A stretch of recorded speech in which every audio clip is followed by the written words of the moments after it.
Tadinya saya menyangka bahwa Bang Rismon dan Mas Roy Suryo serta Dr. Tipa dan yang lain-lain itu mempersoalkan atau sanksi terhadap keaslian ijazah Pak Jokowi itu karena bicara tentang persoalan mencari kebenaran.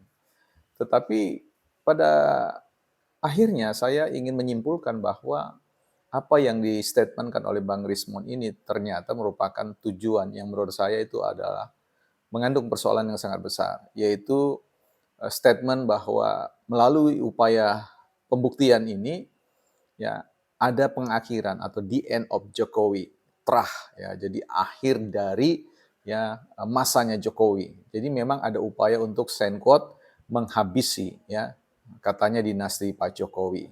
Saya kira ini persoalan besar yang pada akhirnya menegaskan bahwa motif-motif pendekatan-pendekatan atau kajian-kajian ilmiah ini sudah tercemari sedemikian rupa, sehingga pada akhirnya kita melihat fase sekarang adalah fase zero-sum, ya fase ya hidup dan mati dari semua pihak yang sedang bersengketa. Yang kita harapkan sebenarnya tidak perlu terjadi. Tapi apabila buat, ya nasi sudah jadi bubur, pelaporan sudah disampaikan, dan biarlah peradilan ini berproses dan kita sebagai publik berharap bahwa yang terbaik bagi kita semua boleh hadir melalui proses peradilan itu.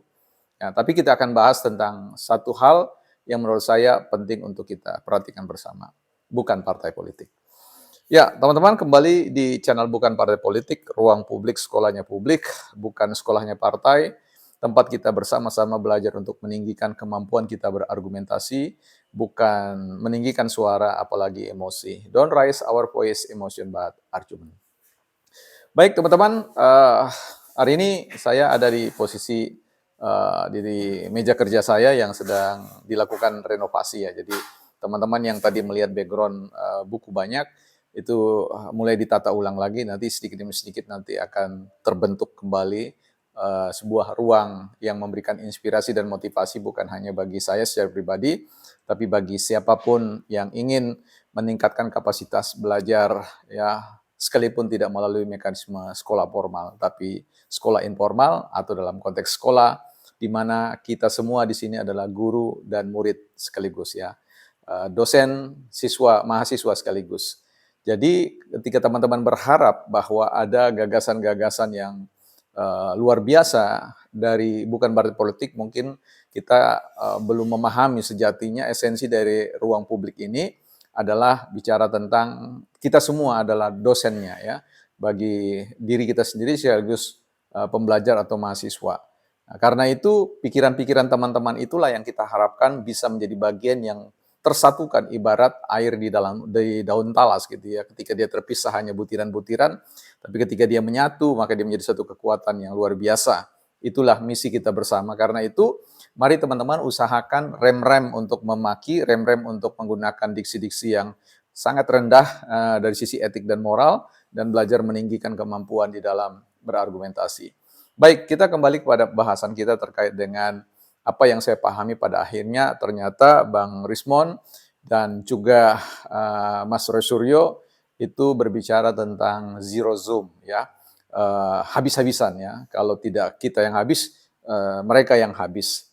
Nah, tapi sebelumnya saya ingin mengucapkan bela sungkawa, duka cita buat keluarga Dr. Tipa ya. Semoga seluruh keluarga diberikan kekuatan supaya sehat dan mampu melewati hari-hari yang tidak sulit. Dan juga Pak Reza, kalau tidak salah Pak Dila, semoga cepat sembuh ya. Saya berharap kita semua publik tidak menggunakan momen-momen yang sangat emosional yang membutuhkan empati ini sebagai tempat ajang untuk mensyukur-syukuri ya. Karena sekali lagi kita manusia ini rentan dengan segala peristiwa-peristiwa yang terjadi. Ya.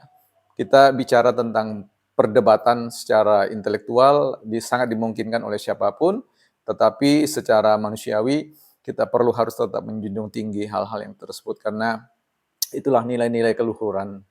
Bicara tentang Sirosum, teman-teman, statement yang dikeluarkan oleh Bang Rismon, suatu ketika saya baca, saya dengar, saya tonton, saya saksikan, memang ternyata tegas mengatakan bahwa ini harus menjadi the end of Jokowi ya, the end of dinasti Jokowi. Jadi saya kira ini satu motif yang pada akhirnya mendikte semua proses-proses riset yang dilakukan, sehingga pada akhirnya pemaksaan sebuah atau kesimpulan atau temuan itu terjadi dan ini adalah malpraktek dalam dunia pengetahuan sehingga ini mencemari ya etika di dalam penelitian.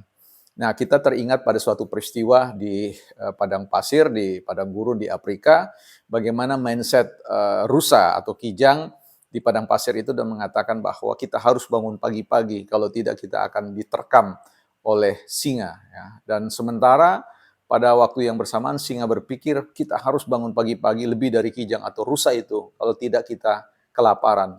Jadi inilah gambaran yang sederhana untuk mengatakan bahwa pada akhirnya antara Pak Jokowi dan juga Bang Rismo dan yang lain-lain itu sudah masuk dalam arena zero zoom ya, arena habis-habisan ya. Nah, paling tidak jelas seperti saya sampaikan di awal bahwa saya harus mengatakan persoalan ini ada pada zona atau wilayah di mana akan memakan korban ya.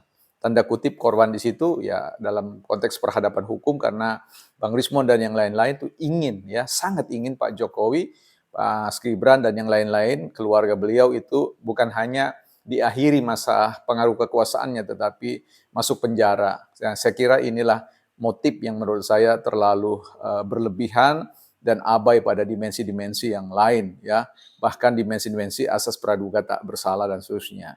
Nah, saya kira pada akhirnya ketika Pak Jokowi harus melaporkan Bang Rismon dan yang lain-lain, itu pada akhirnya sangat jelas dengan adanya bukti-bukti yang ada, penghinaan, perendahan, ya martabat beliau, itu ada pasal-pasal yang segera akan mengeksekusi semua bukti-bukti itu, mengkonversinya, merubahnya menjadi sebuah katakanlah ganjaran atau punishment pidana. Dan itu sangat jelas kelihatan. Jadi kalau estimasi saya, tebakan saya, analisis saya sederhana mengatakan bahwa pasti ya beberapa di antara beliau itu akan berada pada satu posisi yang tidak menguntungkan secara pidana ya. Apakah itu berujung pada pada penghukuman, penggantian rugi dan sebagainya saya tidak tahu, oh itu saya tidak paham. Ya, teman-teman sobat-sobat lah yang punya paham tentang persoalan itu bisa membagikannya. Nah, hanya saja sekali lagi tadinya harapannya kita tidak berperkara di bidang hukum ya. Kita tahu bahwa para hakim, para orang-orang hukum selalu menasihati kita untuk jangan sampai semua perkara itu masuk ke meja pengadilan sebab kalau masuk dalam meja pengadilan, maka ya mekanisme zero zoom itu akan lebih muncul ya, lebih dikedepankan dan lebih akan ya memberikan efek negatif destruktif pada orang-orang tertentu. Saya kira itu catatan kita ya pada saat ini.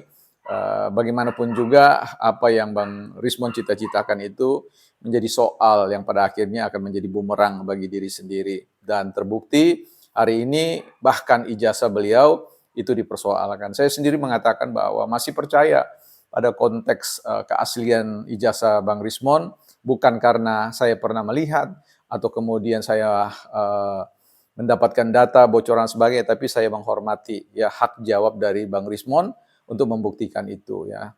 Saya tidak mau berspekulasi bahwa catatan email dari Yamaguchi dan yang lain-lain itu menjadi sebuah sumber penguatan bahwa memang ijazah Bang Rismon itu tidak asli karena catatan saya sederhana bahwa siapa yang berproses dalam pendidikan dialah yang kemudian akan membuktikan meyakinkan kita semua bahwa ijazah beliau adalah asli adanya, bukan partai politik.